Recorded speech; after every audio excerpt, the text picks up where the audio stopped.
Welcome back to the Broadman Word, and we are continuing on with the life of Abraham. But here we're going to take a little bit of a pause because we are going to unpack Sodom and Gomorrah. So, chapter 19 of the book of Genesis, we are going to unpack Sodom and Gomorrah next week. But today we are going to set it up with a conversation between Abraham and the Lord concerning Sodom and Gomorrah at the end of chapter 18. So turn with me to Genesis 18, verse 22. So Genesis 18:22. So the men turned from there and went towards Sodom, but Abraham still stood before the Lord. So first off, this is referencing back to the first part of Genesis chapter 18 in verses 1 through 21, where you have these men that come to Abraham and are talking with him about Isaac, the forthcoming child of promise. And I do believe that they are angels, but the craziest thing and the coolest thing at the same time is the fact that the Lord is there as well. Is Jesus in the flesh, is the Son of God in the flesh with Abraham, and how cool that is, but also how much. Can you imagine how intimidating that must have been for Abraham too, right? I mean, you have the creator of the universe right in front of you. How cool that is. But then you also have the creator of the universe right in front of you. Oh my gosh. Like that must have been an insane moment in the life of Abraham. But you have this very interesting dialogue that goes back and forth between Abraham and the Lord concerning Sodom and Gomorrah, because that's where the men are going towards in verse 22. So the angels are not part of this conversation. They've already left. And I think in this moment, Abraham knows what is about to happen, because the Lord basically tells him in verse 20, in verses 20 and 21 of chapter 18, hey, here's what's going to happen. And then he sees the men go towards Sodom and Gomorrah, and he's like, oh no, wait a second. He then brings up a question in verse 23. Then Abraham drew near and said, will you indeed sweep away the righteous with the wicked? Which is a valid question. But I think there's obviously some personal background to that question, because his nephew, Lot, is in Sodom and Gomorrah. Like, I'm trying to remember if I think he's in Sodom, but he's in Sodom and Gomorrah, that region, and so he will definitely be affected by this act of God's wrath. And so he's thinking, okay, I need to stand up for Lot. And it's funny to think that Abraham is the only one standing up for Lot, and the Lord doesn't know that Lot's living there. Of course the Lord knows that Lot's living there. But I think what this is setting up is talking about the Lord's patience, but I also think it's setting up the Lord's compassion as well. So let's continue on with the point that Abraham is trying to make. So he makes that question in verse 23, then in verse 24. Suppose there are 50 righteous within the city. Will you then sweep away the place and not spare it for the 50 righteous who are in it? Far be it from you to do such a thing, to put the righteous to death with the wicked, so that the righteous fare as the wicked. Far be that from you. Shall not the judge of all the earth do what is just? And so we'll get to verse 25 in a second, because there's a lot there. But in verse 24, even if there is 50 righteous in that city, Sodom and Gomorrah were not small cities, so it's still very much a fraction. So it's not like Abraham starting with a majority of the cities. No, he's starting with a very small part of the cities. I think when we think about this passage, as he goes further and further down with the numbers, it's important to note that he's not starting with a really big number. He's starting actually with a really small, a quite small number. And I think that's important to remember here in this passage. But then you have verse 25, which is quite a statement. And in a way, you're thinking, who are you, Abraham, to tell the Lord what to do? But one, I think it shows the patience of the Lord, that he doesn't just smote Abraham in that second, but I think it shows too the compassion of the Lord. And the reason why it is showing the compassion of the Lord, because Abraham knows the character of God. He knows that he is righteous. And so therefore, why would he do this thing if he is the righteous judge of the earth and he does what is just?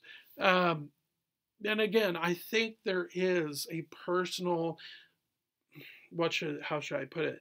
A personal connection with Sodom and Gomorrah through Lot for Abraham. So I think there is obviously this, hey, I have family there. This could be devastating for me if this happens. So I get that.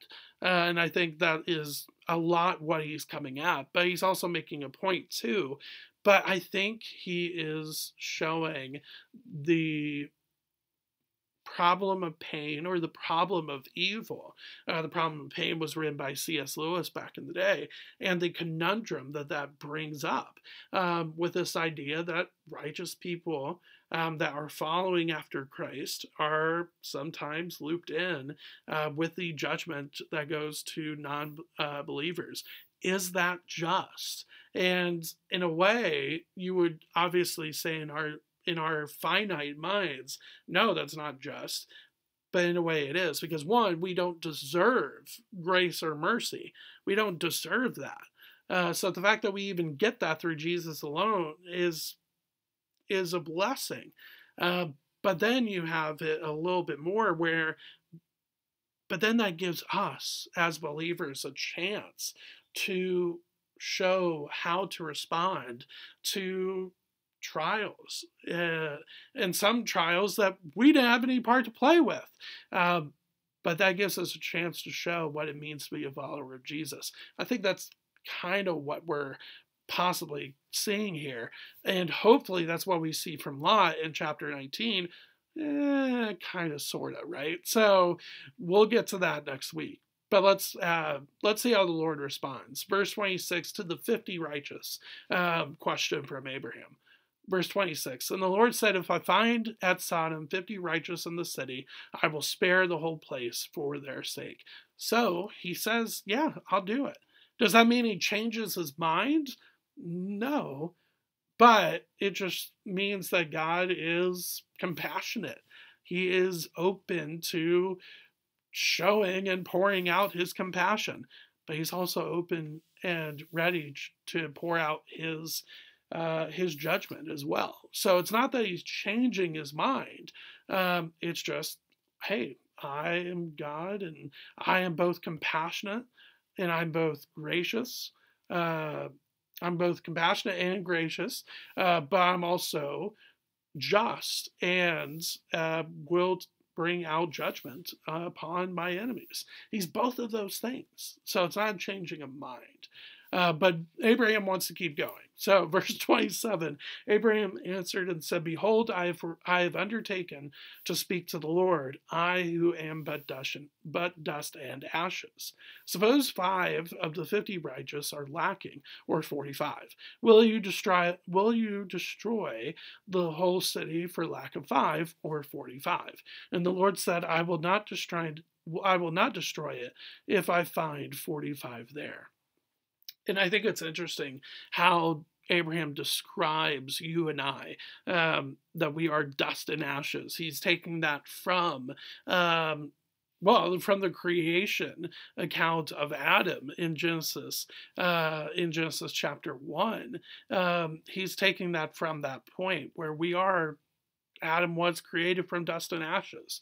It's not just he's just trying to be dramatic. No, that's how Adam was created.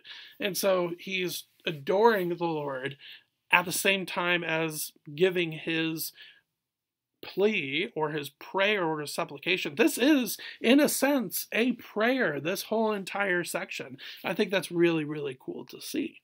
And so, okay, 45, I'll save it. Verse 29, again he spoke to him and said, suppose 40 are found there. He answered, the Lord answered, for the sake of 40, I will not do it. Then Abraham said, Oh, let not the Lord be angry, and I will speak. Suppose 30 are found there. God answered, I will not do it if I find 30 there. Abraham, and then verse 31, Abraham said, Behold, I have undertaken to speak to the Lord. Suppose 20 are found there. The Lord answered, For the sake of 20, I will not destroy it. Verse 32, Then Abraham said, Oh, let not the Lord be angry, and I will speak again but this once. Suppose 10 are found there. God answered, For the sake of 10, I will not destroy it. And the Lord went his way, and when he had finished speaking to Abraham, and Abraham returned to his place. So you have this back and forth. So 50 to 45, 45 to 40, 40 to 30, 30 to 20, 20 to 10. So what is Abraham getting at? First, I think he is wondering at this point, okay, the Lord is allowing me to go even smaller, and I think he's thinking to himself, "Look, I know the rumors about Sodom and Gomorrah. This is not a great place, so most likely there's probably not 50 there. There's probably not 45, not 40, not 30, not 20." But maybe there's 10. Maybe Lot, my nephew, and his family are big enough where it could be 10. Or hopefully, and I think he's obviously hoping this, hopefully Lot has evangelized about the Lord and about Yahweh. And so hopefully he will have 10 people there that are righteous. And the Lord then, it's not that he says, okay, don't talk anymore, you're out of line. No, he goes his own way. From there, he leaves. And I think, one, just the compassion of the Lord, but the patience that he has with Abraham in this conversation are really, really interesting. But the fact that he got down to 10 is the reason why the account of Sodom and Gomorrah in chapter 19 is so just heartbreaking, because they didn't even have 10 righteous people or 10 followers of Yahweh in this sense. In the cities, the cities of Sodom and Gomorrah, there weren't even 10 there.